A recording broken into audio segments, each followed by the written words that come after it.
was afraid you wouldn't get here in time, Carlos. How is it? Too weak to be moved. Just as well he didn't try. Everyone is drunk with wine or joy at the surrender of the British. Did you operate on him? Yes. Did he give him any relief? Only temporary. I'm afraid it's hopeless, Carlos. I came as quickly as I could, sir. You needn't have hurried. I'm not quite ready to die yet. No. Don't bother with an examination, Carlos. Don't talk. Save your strength. I'm ready to go, gladly. Why not? We've won the war. I've done my work as well as I was able. Now it's up to you and Roy to see things through. Your work, General. Yes. Read that agreement.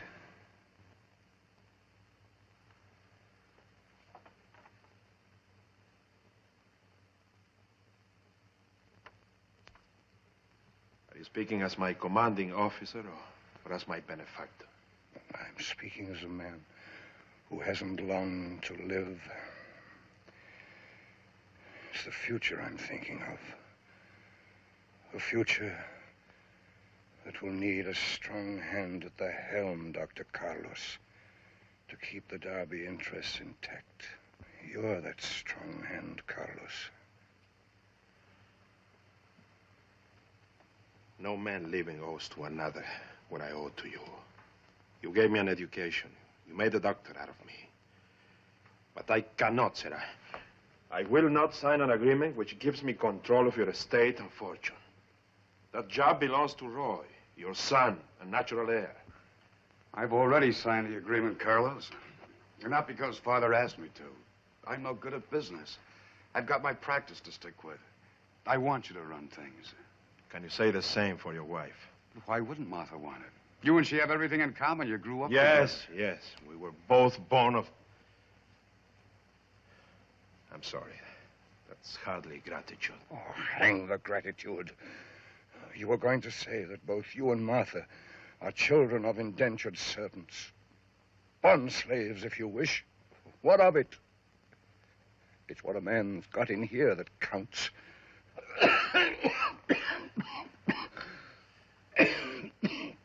Easy, sir. You're supposed to be resting, not making speeches. Sign that agreement, and I'll rest forever. Do you realize that if that agreement is carried out, it can mean revolution in Georgia? That's why I want a firm hand and a strong will to manage things. I've heard that your daughter Nancy has a very strong will also. You've never met Nancy? No. Nancy went to school in England. She has too much Tory left in her. Besides, she's a woman. You mean she'll fight me? Tooth and toenail, my boy, but don't let that stop you. Sign the agreement. And when you get to Sangaree, ask Nancy to show you my diary. She'll know what I meant. You'll be there yourself, Father. Sign it. I want to see it.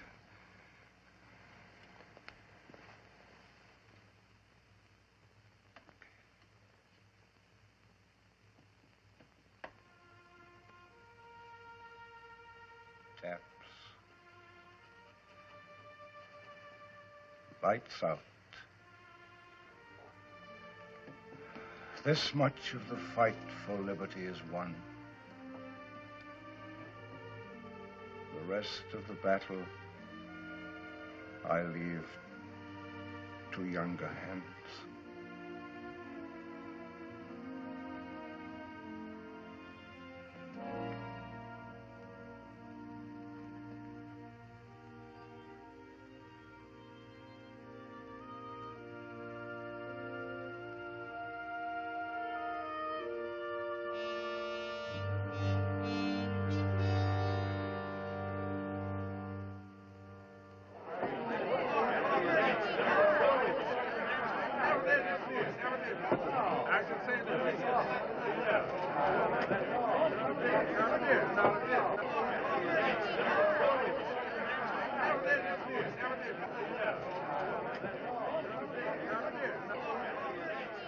he going to fight the general's will like his sister Nancy?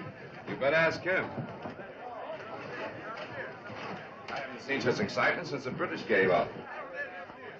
I suppose everybody's asking the same question. How are Nancy and I taking it? Naturally. And I told him to ask you. Well, in that case, my undiplomatic friend, I'm going to leave by the back door. And I advise you to do the same if you're going upriver to meet Carlos. Well, first I had to prepare the town for Carlos. Now I have to prepare Carlos for the town. Oh, Martha's planning a big reception for him. I'll tell him. Good.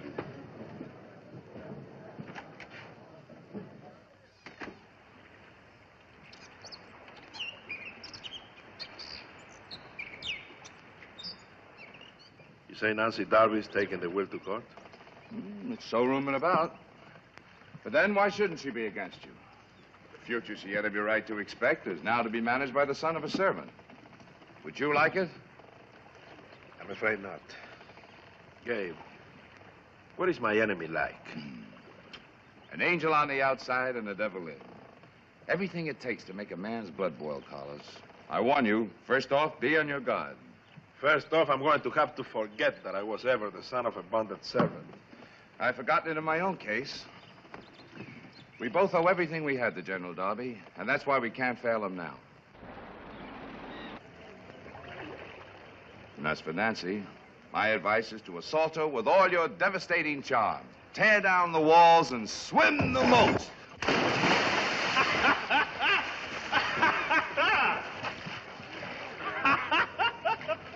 Swim your own moats, Gabe.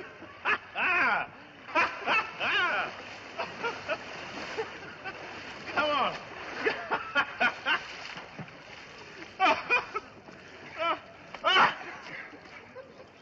Well, I hope you make as big a splash in Savannah.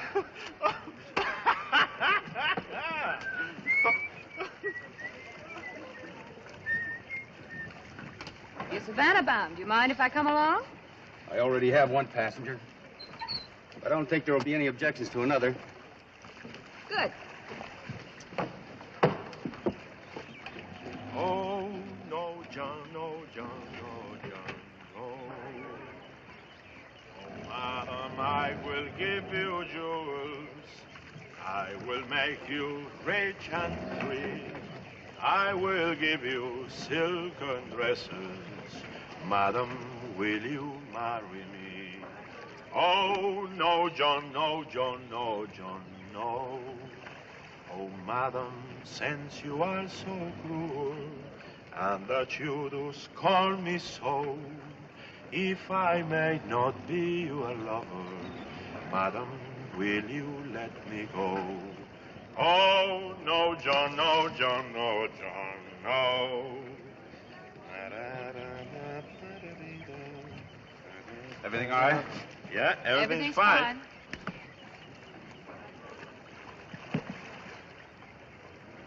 If we're going to be formal. No, no use being formal all the way to Savannah. What's your name? Dolly Lake. But where I come from, a gentleman usually introduces himself first. You don't consider me a gentleman, do you? I don't know yet. Are you? Well, depends on the place and the circumstances. At least I will introduce myself. Dr. Carlos Morales, late of the 1st Georgia Volunteers, at your service. Oh, so that's who you are. I sort of hoped I'd get a good look at you. Just to satisfy my curiosity. Oh, and why should you be so curious? Because, I happen to work for Miss Nancy Darby at Sangaree. Oh? And all anybody ever hears around there anymore is how Dr. Morales is going to come and manage her affairs. That's beginning to be all I hear, too. Frankly, Nancy Darby has me terrified before I ever set eyes on her. Then you better prepare yourself. You'll meet her tonight in Savannah. Will she be there? Mm-hmm. That doesn't fit with what I've heard about her.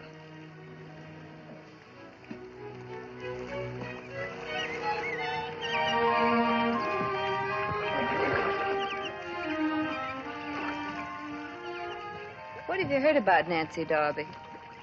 Oh, no, she's beautiful, proud, and headstrong. Her father advised me to fight her. Gabriel Thatch advises me to make love to her. What's your advice? How can I say, sir? I don't know yet how well you make love. Perhaps if I demonstrate. With a servant girl like me, Doctor? Now I know you're no gentleman.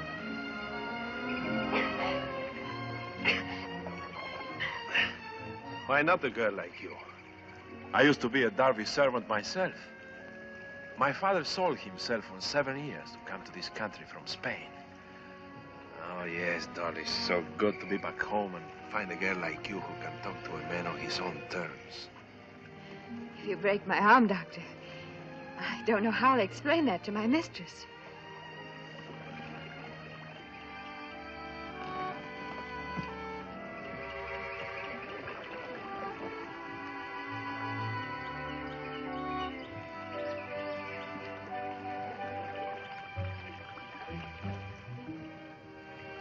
You seem to be on very intimate terms with your mistress.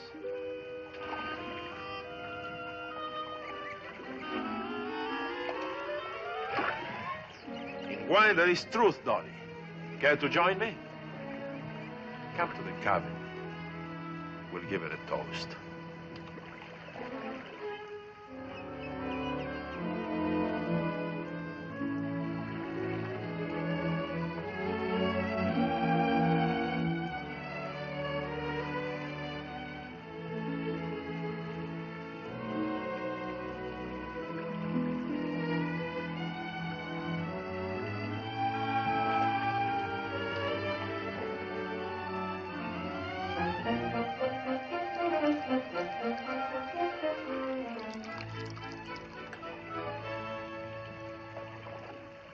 Dolly, to my last day of liberty.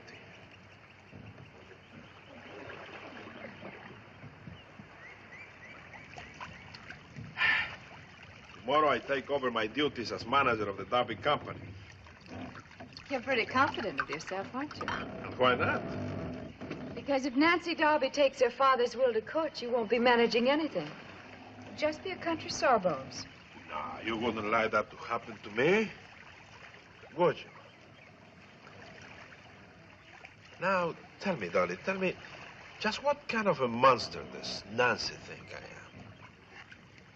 I'm sure she thinks you're a half-naked savage. You're not very informative. I think all that wine is being wasted on it. So that's the reason for the wine. Just to get me to talk about Nancy Darby. Well, isn't turnabout fair play? Why shouldn't I try to find out something about Nancy? She obviously sent you here to find out everything you could about me. What a suspicious mind you have. You have absolutely no reason to think that about me. On the contrary, I have several reasons. You see, when a beautiful girl like you travels alone in this part of the country, that is suspicious enough. And when she turns out to be Miss Nancy Darby's maid, who takes passage on a boat in which the only other passenger is Dr. Carlos Morales, oh, yes, then I smell a spy. And you know something? I don't like spies. Not even beautiful ones. Much less do I like people like Nancy Darby who use spies. I'm beginning to see that everything I've heard about you is true. You can hide a world of deceit under a very charming manner. Tell me, what right have you to expect Nancy Darby to deal fairly with you after all you've done to her family? Now, wait a minute. We don't understand each other. That the Darby family has done a lot for me, yes, I admit. But so far, I've done very little for the Darbys. That's exactly what I mean. Everybody knows how General Darby took an interest in you as a boy. How he sent you to the finest schools and had you educated in Vienna. And then how you showed your gratitude by weaseling into his confidence when he was ill and dying and delirious with fever, and getting him to put the Darby estate in your hands. So that's what they're saying in Savannah. Yes. And that's what Harvey Bristol will say when he takes the will to court. Bristol? And just who is Harvey Bristol? He's Miss Darby's lawyer. He also happens to be her fiancé. Oh, well, in that case, I can see why he would have a very personal interest in breaking the will. He would like to control the Darby fortune himself.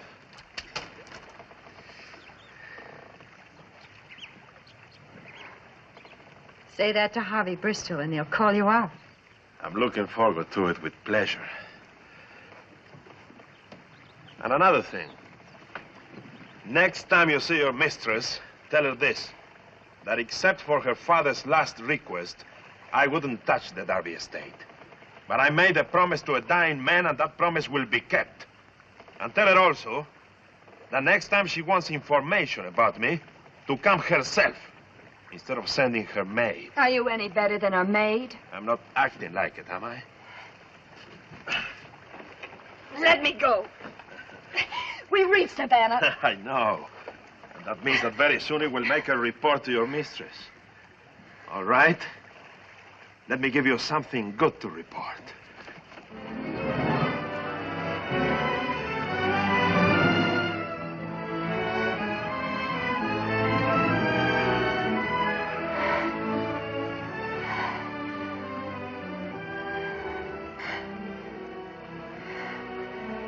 Very fine report, Dr. Morales.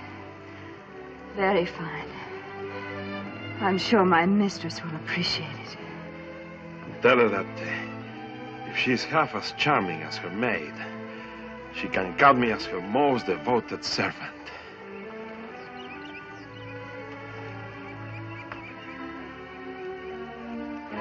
Oh!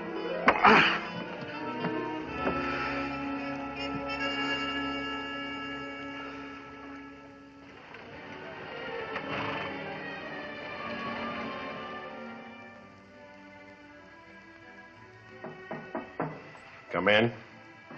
Mrs. Darby sent this, sir, and asked you to wait. Thank you. Is Dr. Roy back? Not yet, sir. I'll tell Mrs. Darby you're ready.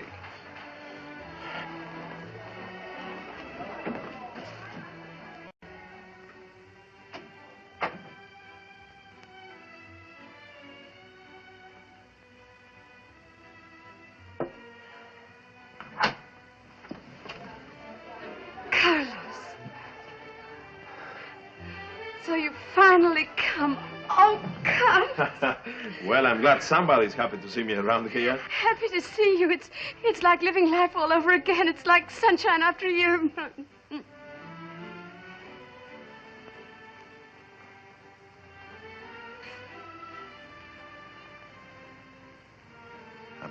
I'm sorry. Sorry?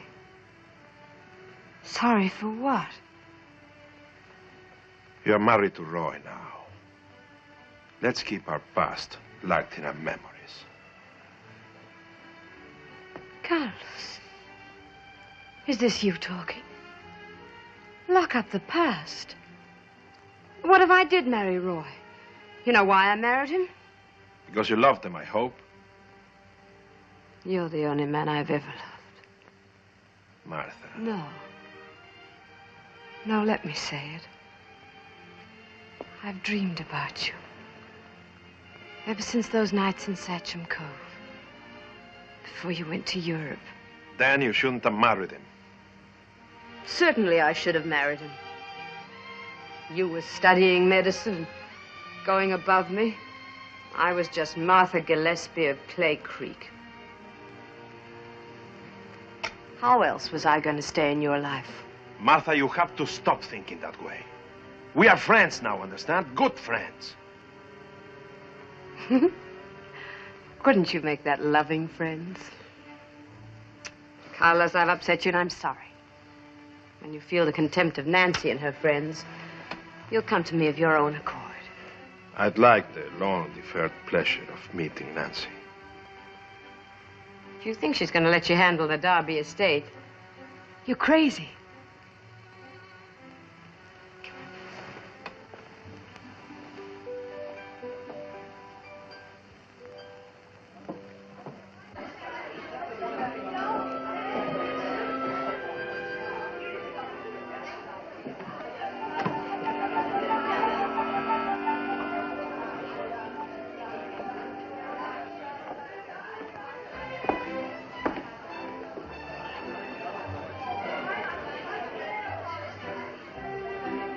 there beneath you, you see the cream of Savannah society.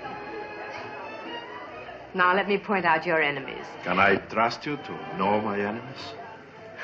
You can trust me to have your interest at heart. See those three gentlemen over there? Well, the one on the right is Judge Armstrong. He's a friend of Nancy's. He's also the judge who'll make the decision when she tries to fight the will.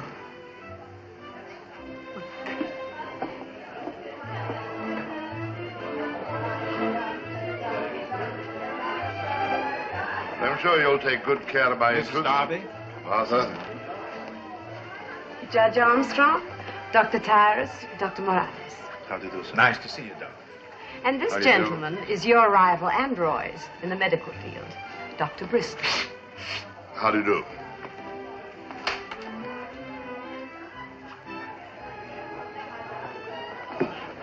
I might add that Dr. Bristol looks forward to his son Harvey's marriage to Nancy. Bristol fortunes are in need of repair with Derby money. And where is the fabulous Nancy? I don't see her anywhere. Et que vous amènerez votre partenaire? Oh, you, mademoiselle. I shall. Madame Pouchon, Mademoiselle Beaumont, Dr. Morales. And this is our Felix.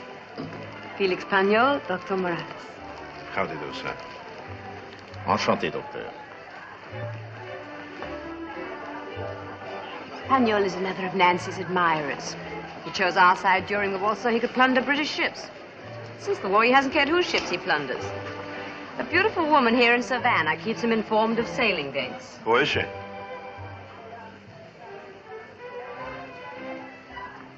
We're waiting for her now. You're accusing Nancy.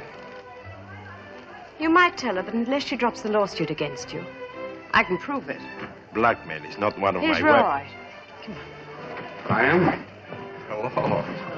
Hello, Roy. Well, how's the party going? Have you met everyone yet? Well, Martha's been doing the honors, but I have yet to set eyes on your sister. Oh? I think Roy can present you far more graciously than I. Go with Carlos, dear. Well, how was the trip? Fine. Delightful. I must tell you about it sometime. Yes. Yes, please do. You look worried. I am. And I may call upon you to confirm the reason for it. Well, you know you can count on me. What's wrong? I hope I am, but I suspect plague. Plague. In Savannah? Yes. What's this about plague? I hope I'm wrong. Dr. Bristol, may I present... We've met. I was just telling Carlos I'll want his opinion on the case. Well, I'll give you my opinion without even looking at the case. There's no plague here in Savannah.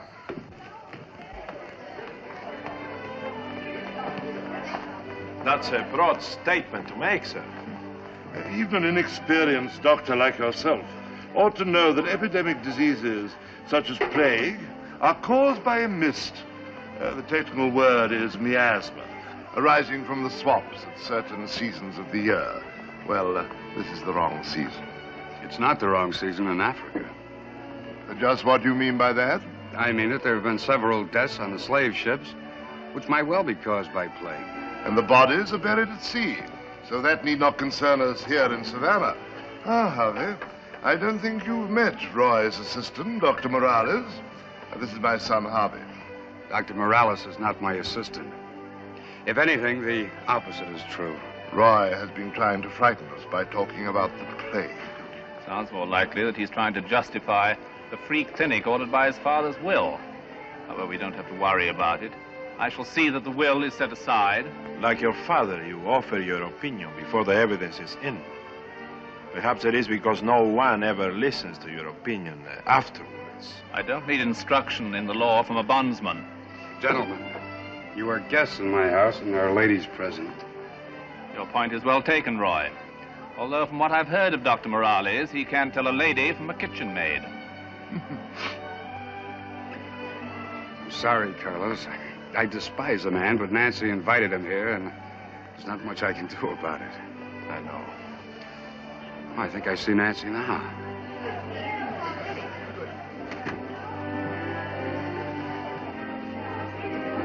Ready for your fate?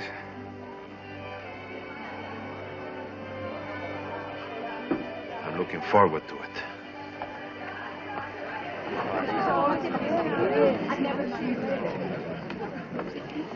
Well, making the grand entrance as usual, I see. Now I want you to meet your guest of honor, Nancy. May I present my friend Carlos, Dr. Morales.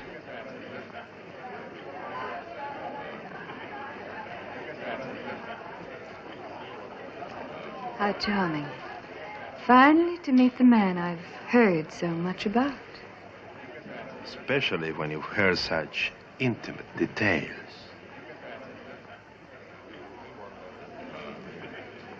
You'll have to excuse me, Dr. Morales. I have other guests.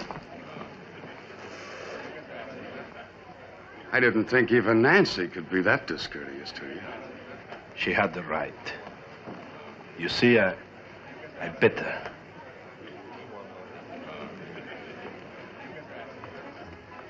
Comme d'habitude, Nancy a donné une soirée magnifique. Ah oui, très belle, n'est-ce pas?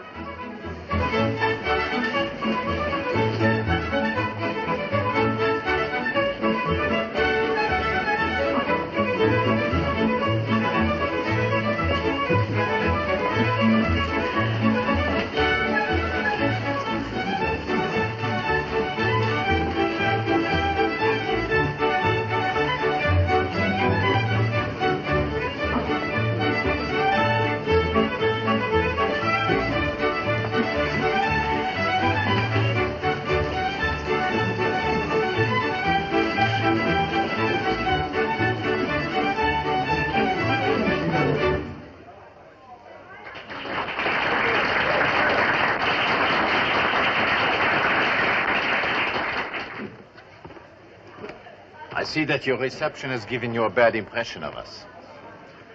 How did Martha Darby describe me? As a monster with horns and a tail? If she spoke of you at all. I don't expect you to be so ungallant as to repeat her remarks. Then why ask me?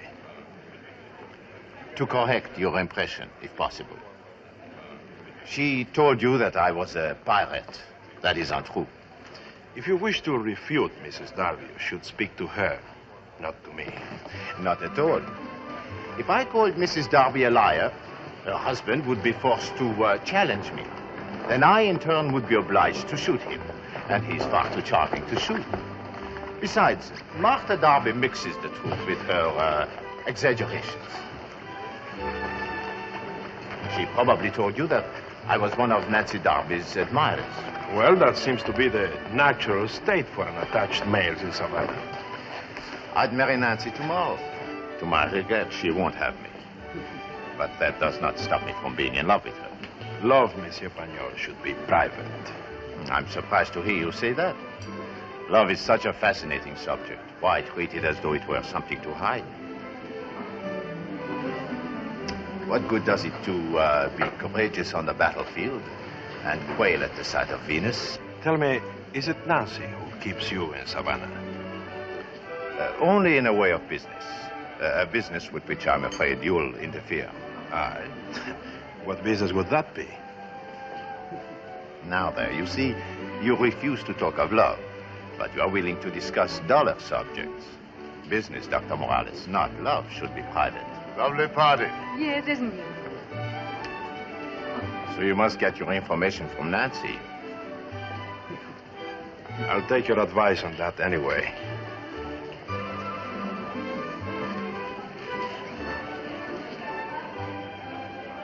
May I have the honor? I have already spoken for the next number. Maybe the lady hasn't answered you yet. The lady is quite capable of choosing her partners. For what I see, I cannot say that I admire her choice. Is the queen less bold than her maid? Since you were born without manners, I shall have to teach you some. I'll defer that first lesson until you learn some yourself. Let's not spoil the evening. When low-bred sons of servants are permitted to insult gentlemen, the evening is already spoiled. The gentleman has his remedy. Please, please. It's not the time or place, Harvey.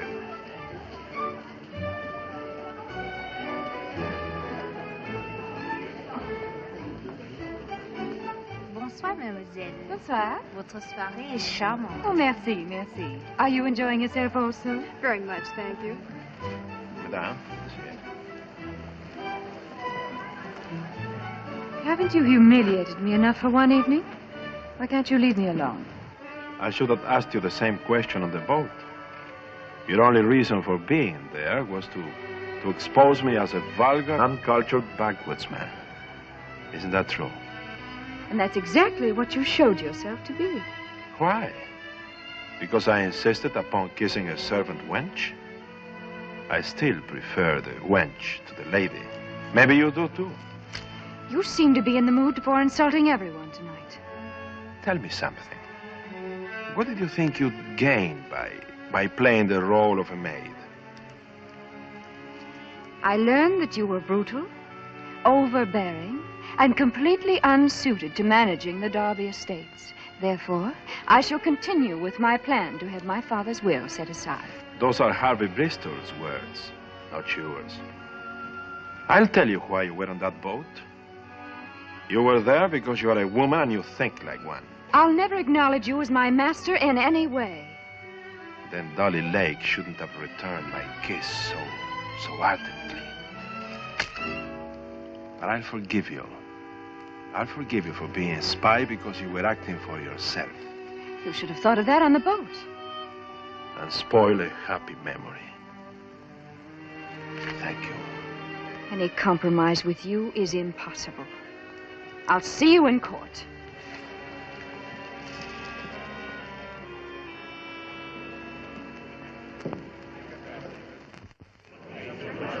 Both Dr. Morales and Miss Darby have agreed that they will accept the decision of this court as final and binding.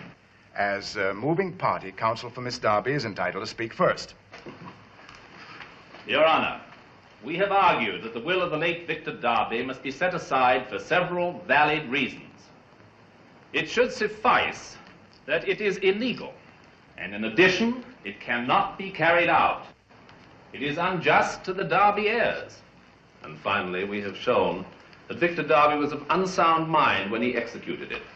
The will is illegal because it was executed in the colony of Vermont, whereas the Darby property is located in the colony of Georgia. The will was signed at the end of the war in the United States of America. We are one country now, not 13. Will the court please instruct Dr. Morales in procedure so I shall not be interrupted again? Dr. Morales will withhold his comments until it is his turn to speak. Will counsel proceed? Next, as to the impossibility of carrying out the terms of this will, we do not have to dwell on the fact that Victor Darby's choice of Dr. Morales as trustee for the estate makes failure certain in the first place. Here is a man born of indentured servants, raised in the backwoods and possessing no gentlemanly refinements whatsoever, who still expects to administer the richest... Man who insults the backwoods insults me. Mr. Thatch will control himself or leave the courtroom. Dr. Morales' friends prove my point, that Victor Darby had to be of unsound mind to select such a trustee. What could be more unjust to the rightful heirs? You speak for my sister, Harvey, not for me. In fact, Your Honor, I can rest my case upon this single point, that Victor Darby was a mentally unbalanced man. That is evident from the will itself. In it, he directs his estate to establish a free clinic, to squander money on schools for the children of servants and slaves. Why, he even goes so far as to order payment of wages. Imagine that, wages to bondsmen so they can buy their freedom before their term of indenture is finished. That is madness. With such a precedent, our entire economy could collapse. Only a lunatic could dream of such a program. And that is precisely why Victor Darby had to choose a lunatic like Dr. Morales. I'll protest that statement. Out of court. Protest and be hanged. Order! Order! Will you proceed, counsel? I've stated my case. Then the floor is yours, Dr. Morales. Your Honor, the task of directing the Darby estates is not one I sought. It was given me under oath by a dying man, a man whom my opponent has been pleased to call a lunatic. During his lifetime, Victor Darby accumulated the greatest fortune in Georgia. Is that the work of a lunatic? He used that fortune unselfishly for the benefit of his state and country, not only dreaming of liberty and freedom, but turning those dreams into reality. Could a madman do that? And he knew that if his work was to continue after his death, he could not trust it to a woman who is determined to marry a man opposed to every principle for which her father stood. That woman is sitting before me.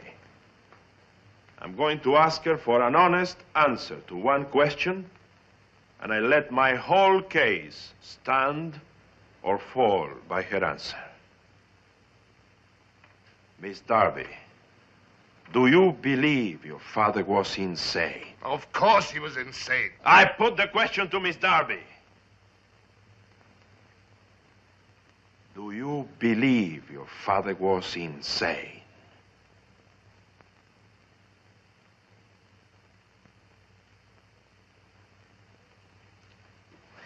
No. No! My father was the wisest man I've ever known. And I hate you for trying to make me say he wasn't.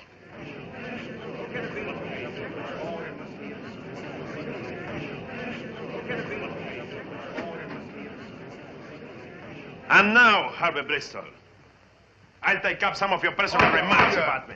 In view of Miss Darby's testimony concerning her father's sanity, the court rules that the will be upheld. And if either of you men invites a duel in this courtroom, you both go to jail. A gentleman duels only with his equals, but I shall find time to cut you to pieces. You see, Carlos, Nancy's really a Darby at heart. Now you can make her a director of the company. Yes, and go through the same fight every day of my life.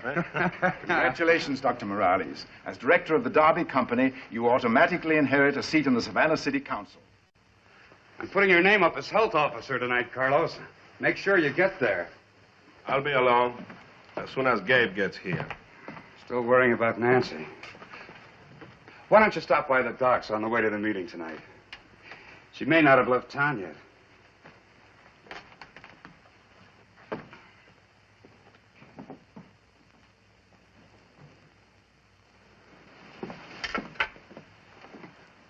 I seem to be the only one who hasn't congratulated you.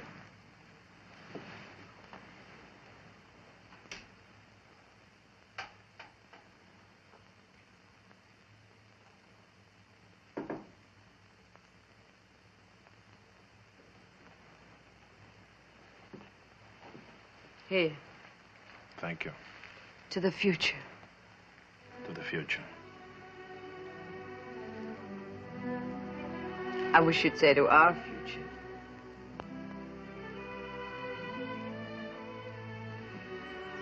Tell me, how was it today being called names by the aristocrats? Not very pleasant, naturally. Beginning to see what I mean? That's the way it's going to be all the time. But you and I are on top now. We could take our winnings and go. Martha, please, I thought we agreed on... I've agreed to nothing. Can't you leave me a little pride, Carlos? You could tempt the angels, Martha. And you're no angel. No, I'm not. If it weren't for Roy... You see, it's not the principle that's worrying you. Call it friendship. But I'm not trying to break your friendship with Roy. I'm sorry, Martha. I have to go. You're going to the doctor to find Nancy. Eavesdropping is a bad habit. I don't know how you can stand her after what she's done to you. Martha, you have to stop. I hate her. Do you understand? I hate her, I hate her, I hate her. She's a pirate. She and Felix Payot. I don't care to hear it. All right, Carlos. You've let me know how you feel. I won't embarrass you anymore. Just remember that. You don't understand. Just remember that I wanted to help you. But not where Nancy's concerned. All right. Let's forget we ever had this conversation. I think you better go.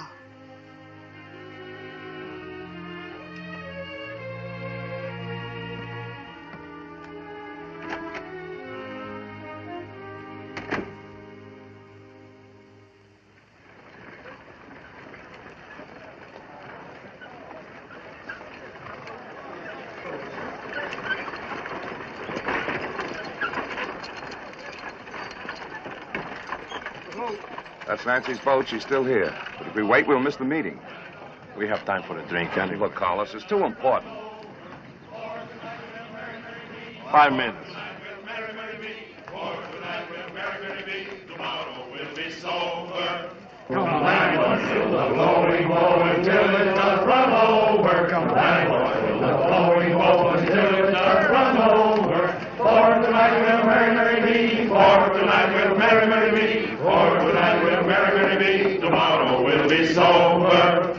A pretty girl who gets a kiss and goes and tells her mother, that's a very foolish thing, I don't deserve another. For tonight we'll merry, merry be. For tonight we'll merry, merry be. For tonight we'll merry, merry be. Tomorrow we'll be sober. I'm looking for a foreign dog called Morales who needs a whipping. I heard that Dr. Morales was going to attend a meeting of the town council. I just wanted to let him know that I don't meet with dogs. You seem to have lost your weapon. Have you lost your courage, too? Personally, I wouldn't soil my hands with you. Goliath will give you a worse beating. I have nothing against this man. If you don't want to fight, forget it.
Let's throw him in the horse trough. No. Let's put him on his horse.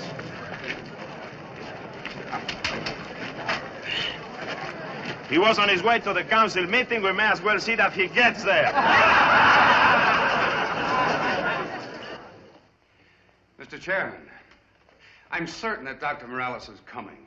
And in view of the importance of his testimony concerning the plague, I'm requesting the committee to postpone action until he arrives. And I say that if we're going to elect a health officer, we might as well do it right now. I'm a candidate myself, and I shall be glad to look into this alleged case of plague that has Dr. Darby so worried. Dr. Bristol is anxious to hold the election now only because at the moment he controls a majority of votes. And why not? Besides, I happen to know that Dr. Morales won't get here. He's being detained. What do you mean by that, sir? Exactly what I say. It's a waste of time to wait. I appeal to the chair for another 10 minutes. In the meanwhile, we can hear Captain Bronson's report on the presence of pirates in coastal waters. Dr. Darby's request for 10 minutes doesn't seem unreasonable to me, and I'm going to grant it. Let's hear from Captain Bronson first. Go ahead, Captain. Mr. Chairman, members of the council.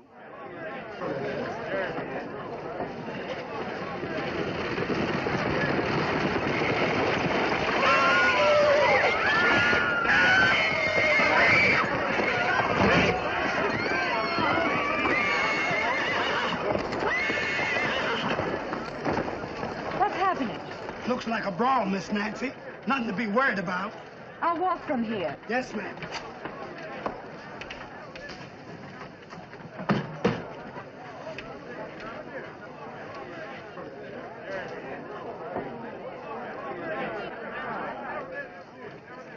I'd hoped to speak to you before you left for Sangari. Is it always your custom, Dr. Morales, to greet women while you're half naked? No, only when circumstances make it necessary. Nancy, in spite of our past differences, I want you to accept the position as a director of the Darby Company. Your father asked for that in his will. A directorship, under your guidance. Unless, of course, I prove such a failure that I lose my position. And that's exactly why I intend to become a director. I managed the plantations all during the war, and I've no desire to see you ruin them now. So if I have your very kind permission to continue managing that which is already mine, I'll go. Naturally, I will expect a regular accounting. For that, you must come to Sangari. Is that a command or an invitation? Could I command you? An invitation, then. I'll accept. I trust you'll forgive the interruption, but I must remind Carlos he's already late for a meeting. Is there? Yes, I regret to say the man on the horse is your fiancé. We had a slight altercation. I'm taking him to his father for medical attention. Harvey Bristol is no longer my fiancé. Oh? May I say that I'm glad to hear that? That doesn't forgive you for fighting. Oh, but I don't need your forgiveness. Now tell me, if Harvey Bristol was supposed to accompany you to Sangari, now you will need another bodyguard. May I offer my services? Forgive me, but Miss Darby already has a bodyguard. I did not wish to interrupt your business conversation, but I do not plan to give up my evening boat ride. I must say there seems to be no doubt about who won the argument. One rival a night is enough to dispose of. Now, let's get on to the meeting, Carlos. And so, Mr. Chairman, I submit that Dr. Darby's already had more than his 10 minutes. And I move that we proceed to the election of a health officer at once. I second the motion. I'm positive Dr. Morales and Mr. Thatch will be here. And I'm positive Dr. Morales will not be here. There's been delay enough. Please, gentlemen, order. I'm sorry, Dr. Darby, but you've had the time you asked for. All in favor signify by raising the right hand. I count 7 in favor. Those opposed? I count 5 votes. The motion is carried, and nominations for health officer are now in order. I nominate Dr. Bristol. Second. Dr. Bristol's been nominated. Are there any further nominations? Mr. Chairman, in spite of his absence, I'm going to nominate Dr. Morales. We want a man as health officer who will take measures to protect Savannah. Not a man who seeks office only so he can destroy its power. Whom do you mean by that? If the shoe fits. Order. This is not a time for campaign speeches, Dr. Darby. Who seconds Dr. Morales' nomination? I second it. And I move the nominations be closed. If there are no objections, it is so ordered. Are you ready for the vote? Yes. In the absence of Dr. Morales, I'm going to rule that neither candidate shall have a vote. And I'll ask Dr. Bristol to leave the room while the votes are being counted.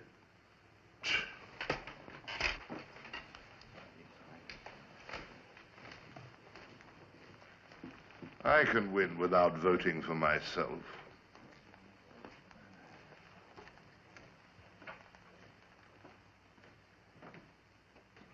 Very well.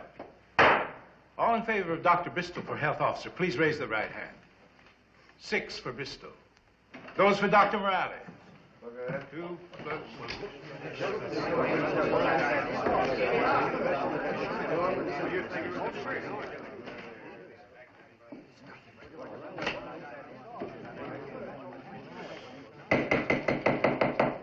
I'm sorry, Dr. Morales, but you will have to retire at the anteroom while we vote on your name for health officer.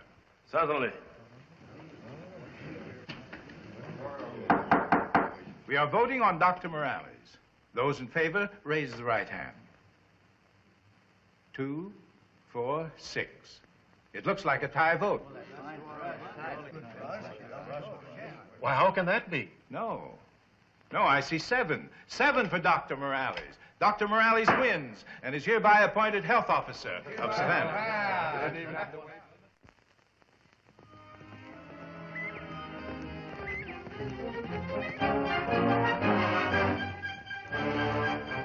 It's the biggest harvest the Darby Company has ever known. And the credit all belongs to you, Carlos. These 6 months under your management have been... Not my management, Roy. General Darby's. He knew that free men work harder than slaves.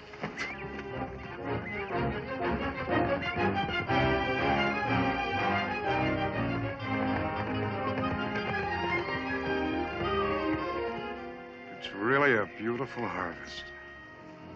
The harvest means nothing until it reaches the London docks. You're thinking about the ships we lose to pirates? Yes. And also that the Darby Belle is sailing with a fortune. A few losses like that, the Darby Company will be bankrupt. Captain Bronson is a good man. He can be trusted. I wasn't thinking of Captain Bronson.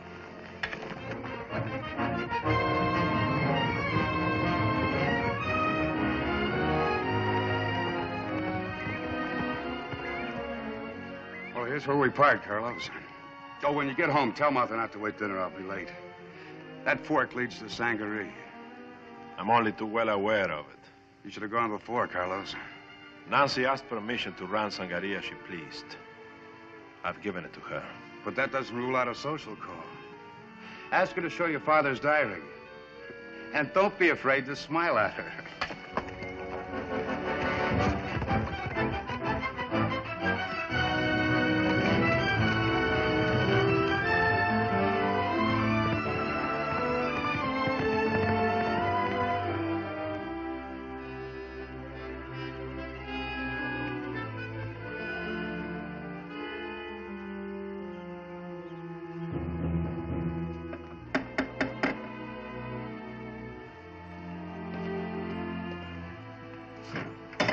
Sir?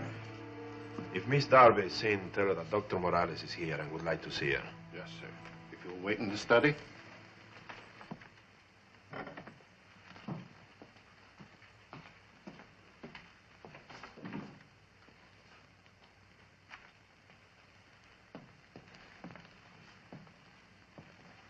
Listen.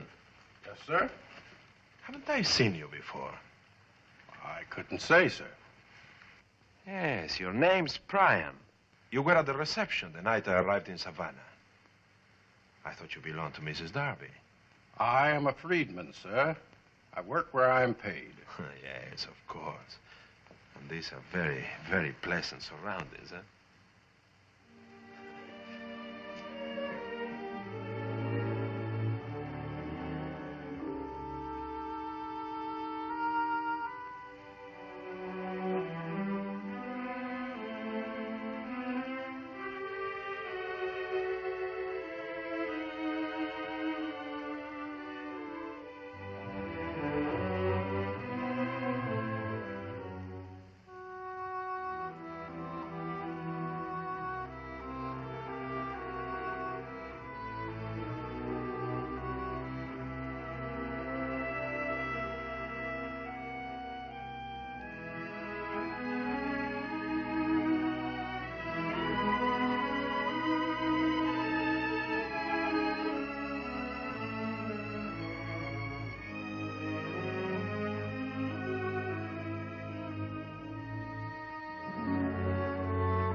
You're finally out at Sangaree with a visit. Nancy. I see you've been reading Father's diary. The last one is the most interesting. It contains his plans for the future. You must read it. Some other time. I came to check on the Sangaree cargo. They tell me Captain Bronson is here. Yes, the Darby Belle is loading now. I suppose you'd like to inspect it? It's part of my job. And the Sangaree plantations as well? I'll consider that an honor if you'll accompany me. I'll consider that a command. Can't we call it a truce? Just for today. Must it end so soon? Come along. I'll be your guide to Sangaree.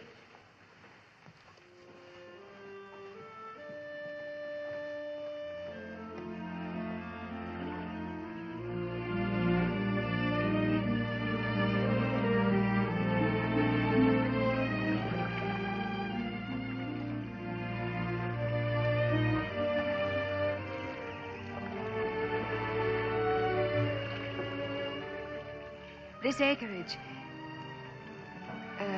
produced the largest crop of rice in our history. I'll get the figures. No.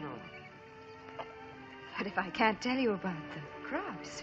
Tell me about Sangaree. I've heard that it was in a state of decay after the war. Felix Pagnol did much to repair it. Pagnol? Mm-hmm. Father lent him money during the war, and he's taking this means to repay it. Is that the business with which he was afraid I would interfere? It must be.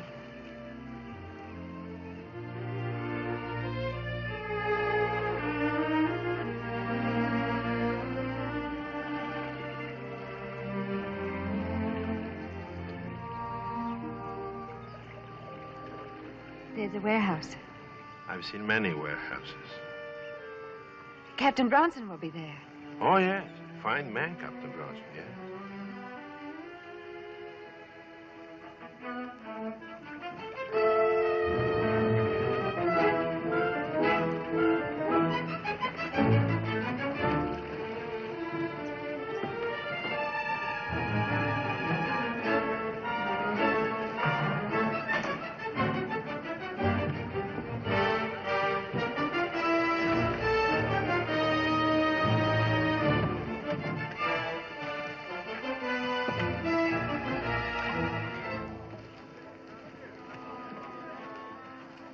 Now I'd like to see the warehouse.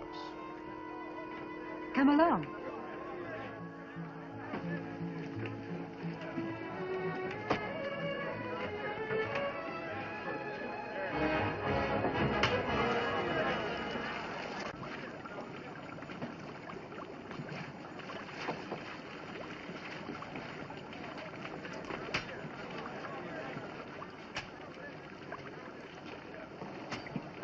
This is something of yours we tried. Tobacco. Recognize it? Yes. There's quite a market for it, too. As a matter of fact, we plan to grow some more.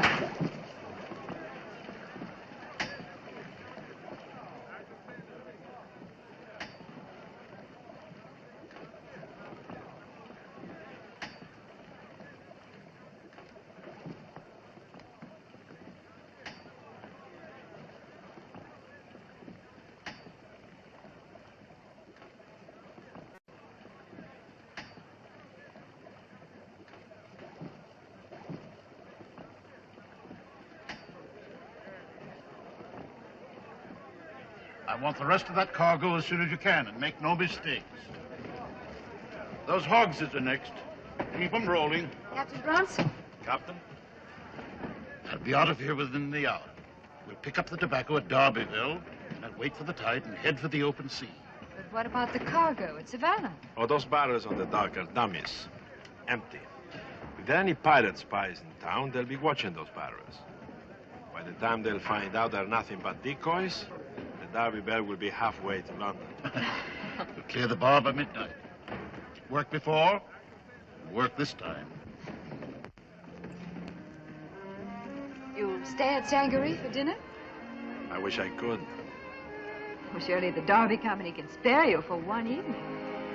I wasn't thinking of the company. There is so much to be done. You see, in spite of everything Roy and I have done, the plague keeps increasing. I have to be back tonight for a meeting. Of course. Forgive me for being so selfish. Selfish. Putting my own pleasure over the misfortunes of others. Carlos, I want to apologize. You don't have to. Father was right. It's not just the Derby Company. The hospitals, the schools. They all needed a stronger hand. Nancy, when the plague passes. Come back to Sangaree.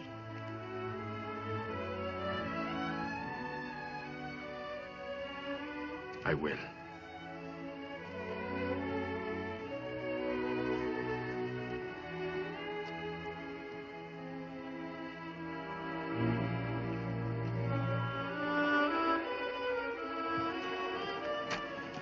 Captain Bronson, I've got to get to Savannah. Is there a way you can put me ashore without spoiling your plans? You know, well, all right. Good. All the merchants in Savannah have cooperated with the rat control program except one. I want to ask Dr. Bristol why he won't let the committee inspect his warehouse. What's all this fuss about rats? It's only a wild superstition that rats cause plague. For 200 years, men have known that plague occurs only where rats exist. I don't pretend to know what the connection is.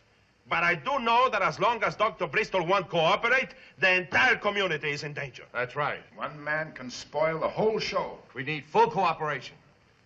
What have you to say for yourself, Bristol? I've this to say. I've complied with your stupid regulations. Then why won't you let the committee inspect your warehouse? The word of a gentleman should be sufficient. Gentlemen, absolutely right. I tell you this. I've every right to protect my property.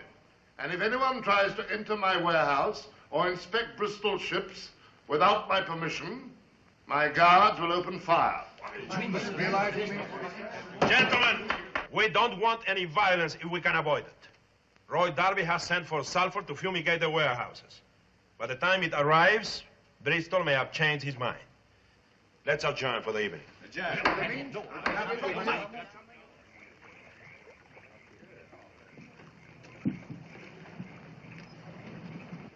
I think Bristol is importing slaves illegally and keeping them in his warehouse. That's why he won't stand for inspection. That could be cause of plague. We ought to fire the warehouse. Bristol is... All that cargo on the Darby Pier is fake. We're supposed to be waiting for it to be loaded while the Darby Belle slips out to sea. You're sure of it? Well, the captain gets his information straight from the horse's mouth. We join the Frenchman at the mouth of the Wilmington and take the Darby Belle as she passes. The pilot already has the information. I could take a shot at him. No, we would lose our only chance of saving the Darby Belle. Did you stop Captain Bronson? There is one possibility.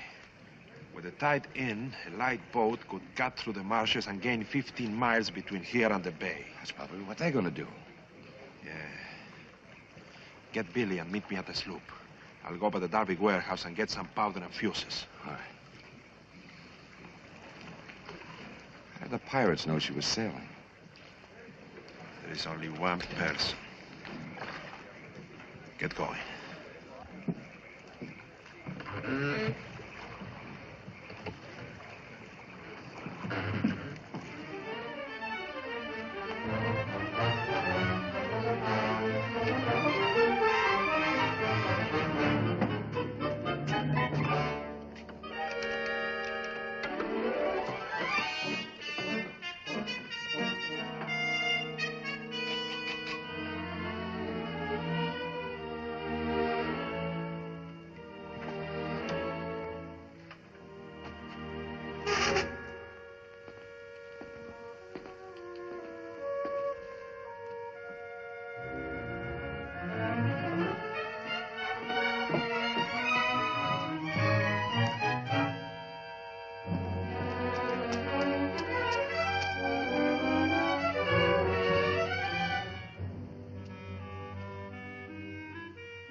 Oh, Carlos, you startled me.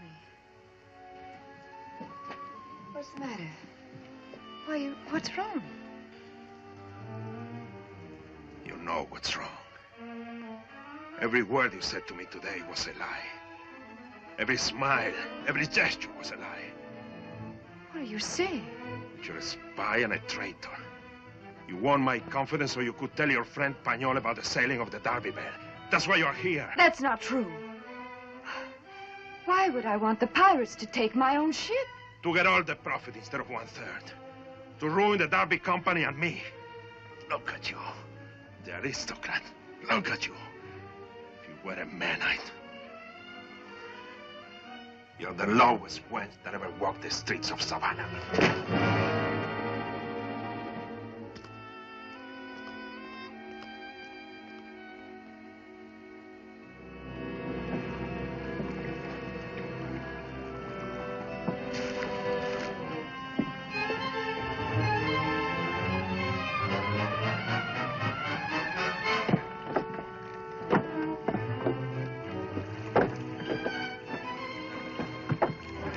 All right, Billy, let's go.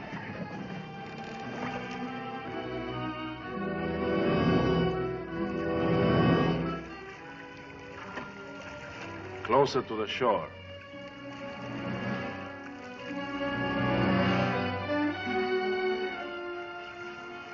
You know, Carlos, when those men talked about the Frenchman, they might have meant the name of their ship, not the captain. Who else would name his boat the Frenchman?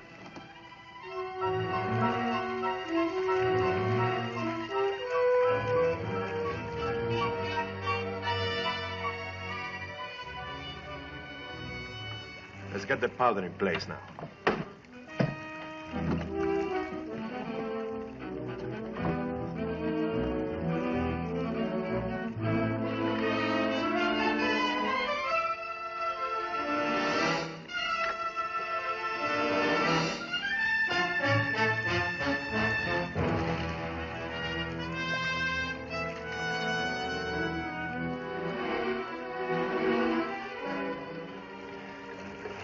Set the fuses now.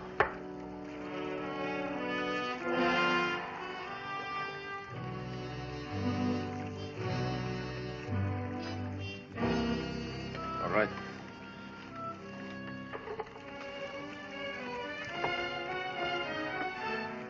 We'll ram the pirate midships and swing for it.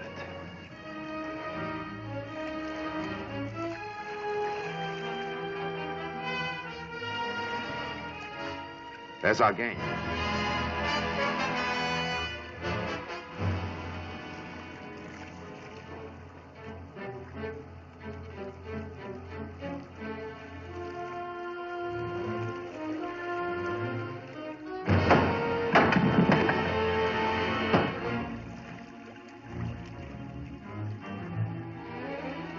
Ahoy! To a light there! Identify yourself or we open fire! Ahoy, the Frenchman! The Frenchman it is! Who wants to know? Let's get rid of our coats.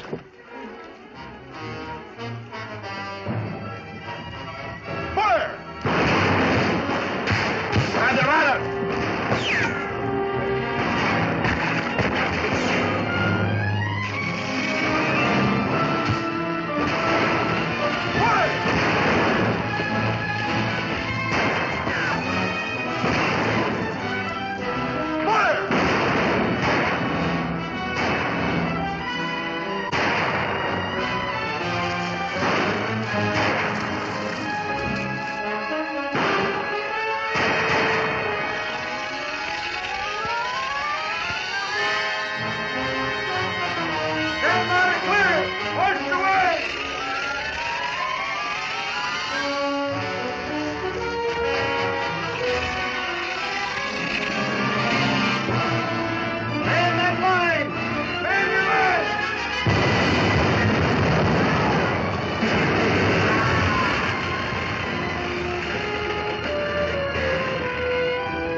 Fighter that will never sail again.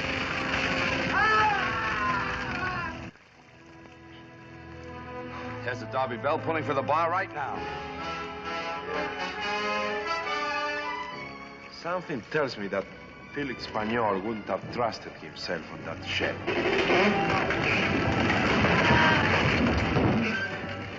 I think I know where to find him.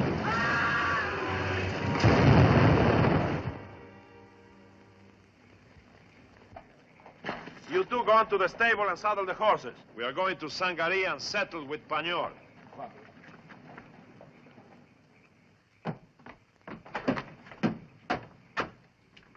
I thought you had left town for good. As usual, you are mistaken. A mistake I would like to see remedied. What are you doing here? I can't see that's any of your business. I suggest you come tomorrow. Dr. Darby's away for the evening. How convenient for you.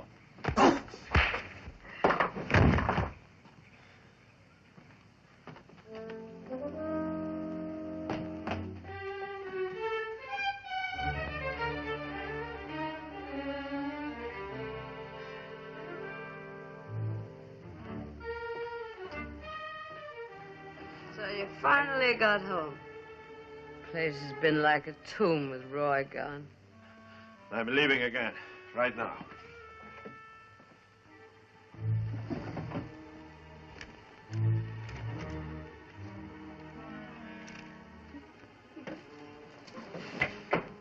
Carlos, you're wet.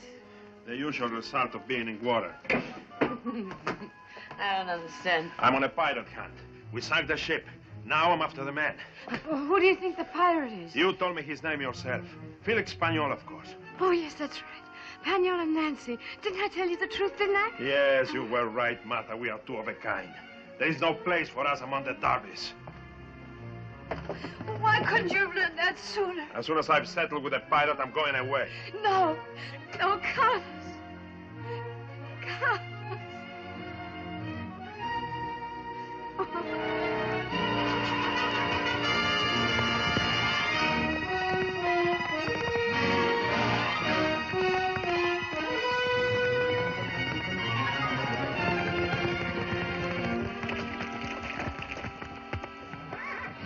Carlos.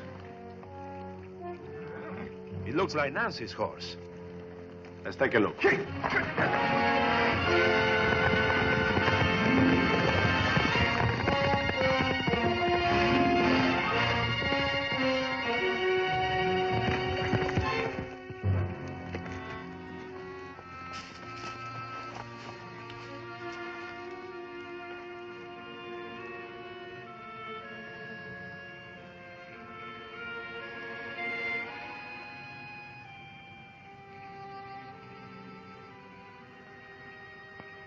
It's a head injury. Billy, I need my surgical kit. Gabe, find Roy and tell him to get to Sangaria as soon as possible.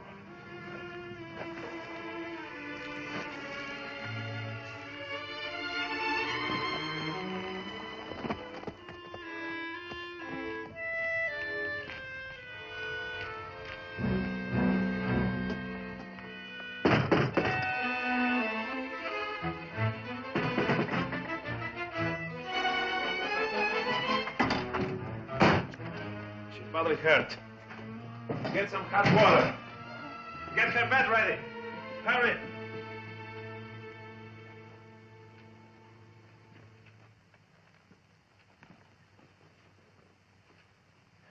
The scissors.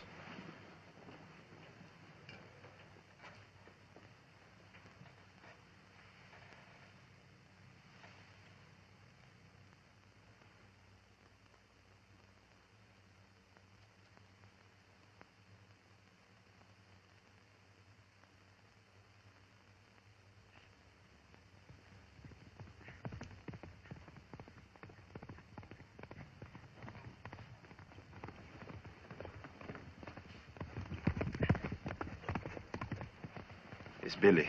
He's bringing everything I need for the operation. Tell the other ones to wait downstairs. Yes, Dr. Morellis. Do you mean you're going to cut her with a knife? Yes. Piece of bone is causing pressure. It has to be removed immediately. Oh. She'll be all right.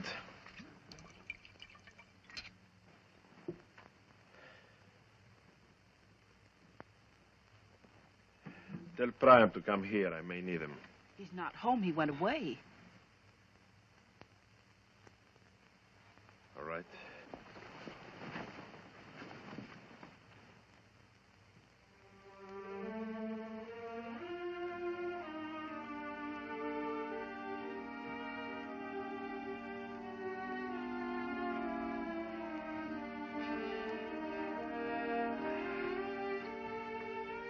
I've done all I can. You must have something to eat. Stay with her. Let me know as soon as she wakes up.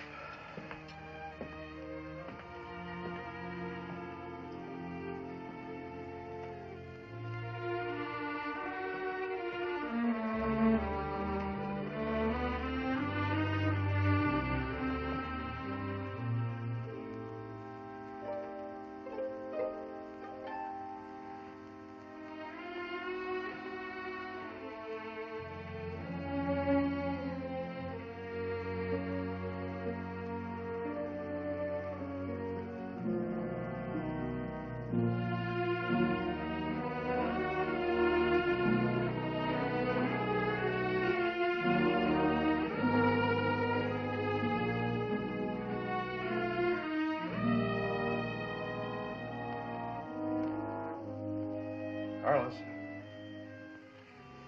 Hey, Carlos. Roy. Have you seen Nancy? She's asleep now. Carlos, how can I ever thank you? I don't deserve any thanks. Her accident was my fault. Roy, why didn't you tell me your father wanted Nancy and me to marry? He expected you to read it yourself. Don't you see that nothing could have been worse? There is a limit to the amount of dictation a woman will take, even from a man like Victor Darby. No wonder she's hated me so much. Hate you? What do you mean? It's true. But now I understand why. When she awakens, tell her that I forgive her and hope she forgives me. Why don't you tell her yourself? Because I'm leaving. And tell her also that I'm resigning as director of the Darby Company. Both of you can carry on without me. Carlos, I don't understand. You will, Roy. You will, in time. But right now, there is one last duty I want to perform. Felix Pañol must be in Savannah. And it's about time the country gets rid of him.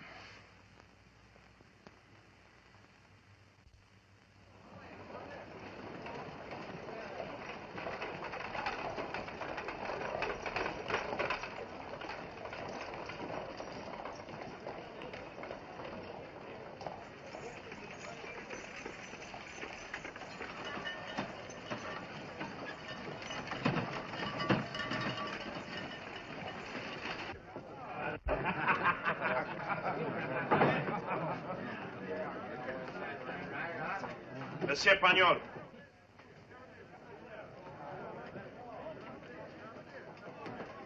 Ah, Dr. Morales. Don't tell me. I can read the thought in your eyes. You're about to challenge me, right? You saved me the trouble. Do you accept? Unfortunately, your impetuous friend Gabriel Thatch has already challenged me. Gabe has challenged you? And as a man of honor, I must give him satisfaction first. After I have disposed of him, I'm at your service, if you're still in the mood. Your friend will need a surgeon when I've finished with him. A fool, Gabe. That's what you are, a fool. Pañol has fought a dozen swamp duels and lived to brag about it. Then why are you so anxious to take my place? Because... Oh, no, my friend. You've had all the fun so far. Gabe. Pañol is mine. But you can act as my second. You don't understand. Especially since Monsieur Pañol is going to need the services of a surgeon when I finish with him. Carlos, we've been looking all over town for you. What's wrong? Just more of the same. We're ready to start firing sulfur in the warehouses as soon as you check our procedure. What about the Bristol warehouse? If he won't open his doors, we'll knock him down. All right, let's go. You see, my friend, you're a very busy man. You need someone like me to take care of these small details for you. Don't forget, be at Kings Island Landing at 8. All right.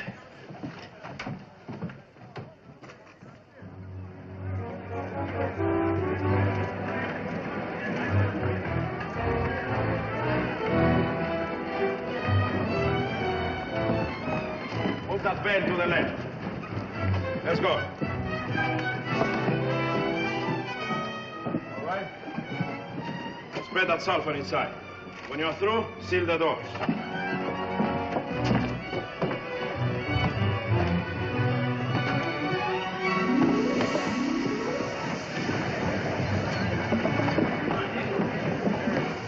That takes care of every warehouse except Bristol's, and he's next. Are you coming to the Bristol warehouse? You will have less trouble with Bristol if I'm not with you. Besides, I have to attend an affair of honor. I'll be with you as soon as I can. Let's go, Billy.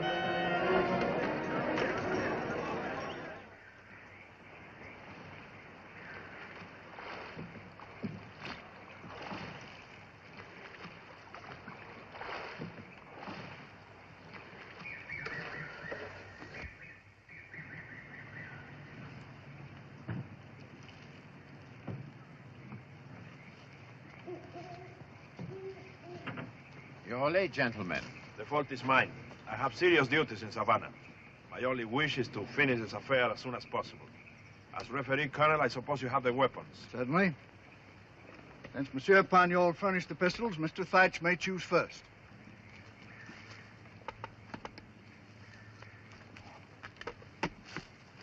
And Monsieur Pagnol may have first choice of knives.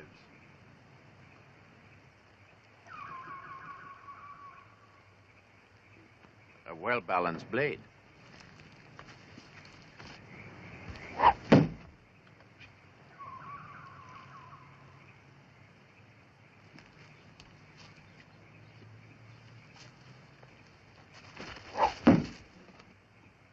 Bravo.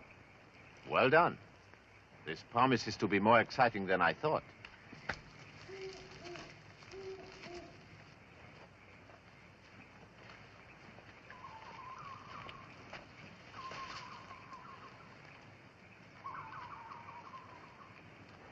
Will the gentleman listen to instructions? First, it is my duty to ask you to reconcile this quarrel without bloodshed. In that case, we will proceed.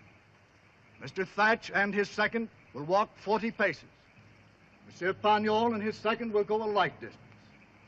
When you are in position, I shall expect you, Dr. Morales, and you, Mr. Crowther, to inform me by a shout. Then, at a signal from my pistol, the duel will begin. Are there any questions? No. It's clear enough. We're ready. Very well, then. Go to your positions. 1, 2, 3, 4, 5, 6, 7, 6, 7, 8, 9, 10, 1, 2, 3, 4, 5, 6, 37, 38, 39, 40. Ready here. Dirty rat. That's why he selected a swamp to cover a murder.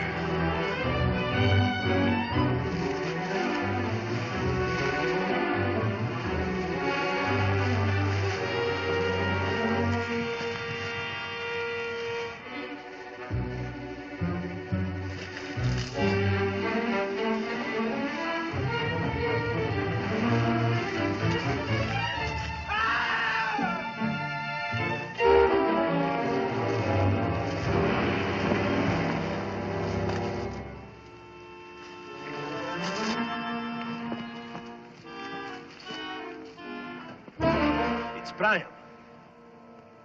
Well-thrown knife, Gabe. I regret that I cannot allow Mr. Thatch credit for the throw. As you see, Mr. Thatch still has his knife in his hand. That is my weapon in the wretched man at your feet. When I heard Mr. Thatch raging, I realized that one of your enemies might have decided this was an excellent time to commit murder and blame it on the Frenchman. Did you know, Doctor, that there was a pirate brig by the name of the Frenchman? Why? I thought the name referred to me? I assure you, the brig was not mine.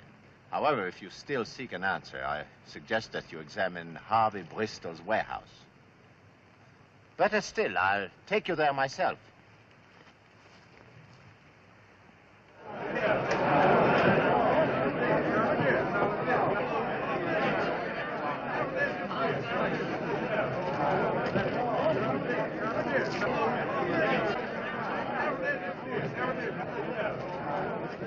I'm not going to wait any longer. Steady. Put down that gun, Bristol. We're going to clean up your warehouse just like the rest. Nobody's entering my warehouse. I'll shoot the first man who tries.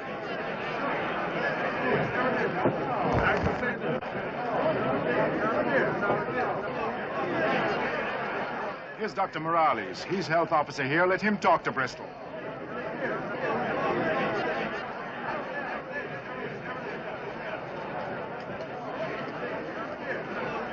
Gabe, talk to Bristol. Keep his attention.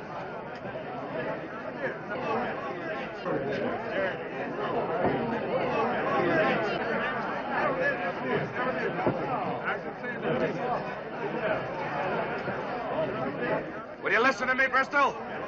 I'll listen to no one. You've no right to trespass on my property. What are you afraid of? If your warehouse is clean, there's no harm inspecting it. I said nobody's entering this warehouse. And I mean that. Clear out, all of you.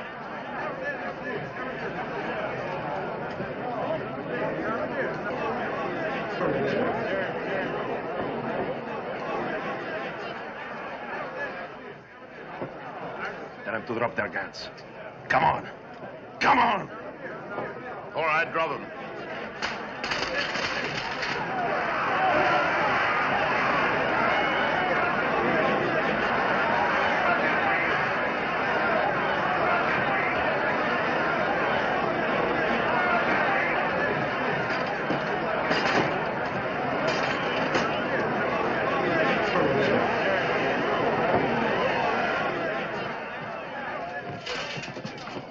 Look, this is Darby's stolen cargo. So this is why Bristol wouldn't allow inspection of his warehouse. Then Harvey must have... I know. But Brian, why Brian? Brian was originally in the pay of Martha Darby. Yes. Then it was Martha that Harvey Bristol wanted to see the night we sank his ship. Monsieur Pagnol, will you accept my apologies? And mine too, sir. Gladly. Come on. Carlos! Carlos! Well, what did you find besides stolen cargo? Rats by the hundreds. And what's worse, the bodies of 9 slaves dead of the plague. That was a source of infection. Burn it! What about the stolen Derby merchandise? Burn it! Bring your torches. Inside. Bristol, where is your son? Where is Harvey? I don't know. I'll find him.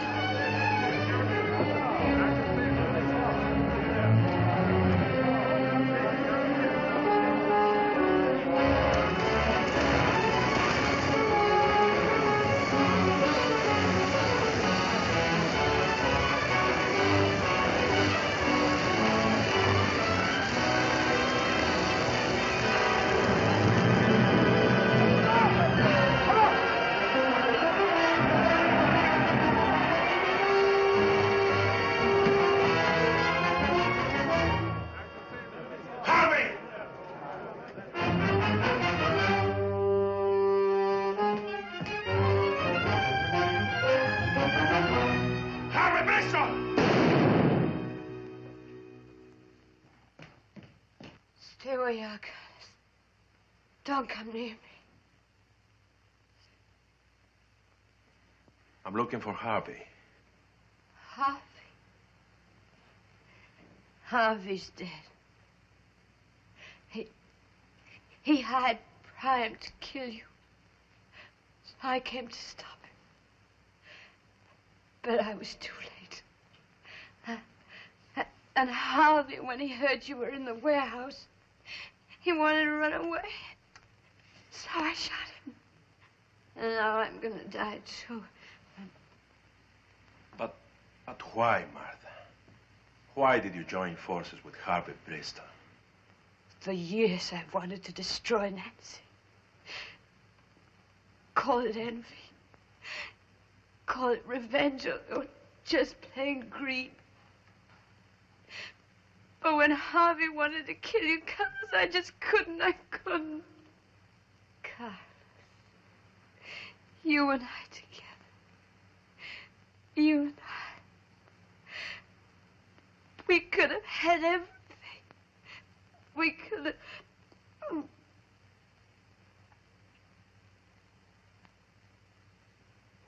Roy. Roy. I've been a poor wife to you. Forgive me. Bubonic plague.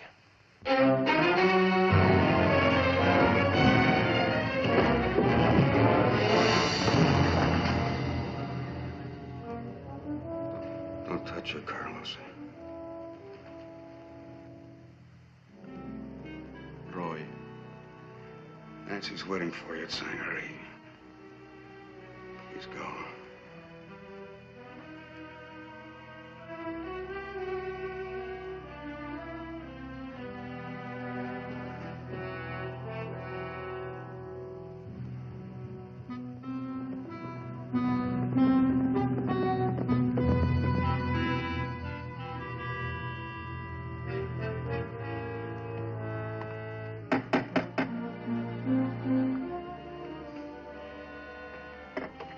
How is she? Oh, fine, fine.